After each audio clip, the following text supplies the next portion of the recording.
எங்க அம்மா சொல்லிட்டா, நான் புருஷனை விட்டுட்டு வந்துடுறேன்.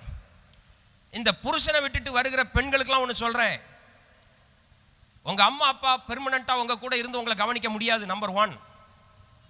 நம்பர் 2, இந்த அம்மா அப்பா செய்கிற இன்னொரு தவறான ரகசியமான பாவத்தையும் சொல்லித்தாரேன். இன்னைக்கு பொம்பளை பிள்ளைகள் எல்லாம் நல்லா படிச்சு 1 லட்சம் 1.5 லட்சம் சம்பாதிக்குதுங்க. அந்த பெற்றோர் இந்த பொம்பளை பிள்ளைகள்கிட்ட நயமா பேசி, உன் புருஷன் உன்னை அடிக்கிறான், உன் புருஷன் உன்னை பேசுறான், உன்னை அடிமைப்படுத்துறான், நீ ஈக்குவலா இல்லை, இங்க வந்துருன்னு சொல்லிட்டு அவ வருமானத்தில் வாழ்ந்து கொண்டிருக்கிற பொம்பளைகள் எத்தனை பேர் எனக்கு தெரியும்.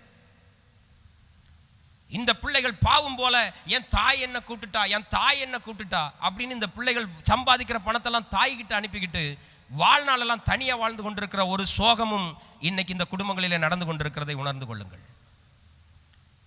என்ன பாஸ்டர், அப்போ அடிக்கிறவனுக்கு நீங்கள் சப்போர்ட்டாக பேசுறீங்களா? நோ, அடிக்கிறது தவறு. மிருகம் போல ஒருத்தன் நடத்துவானால் அவன்கிட்ட இருந்து தப்பிப்பது நலம். ஆனால்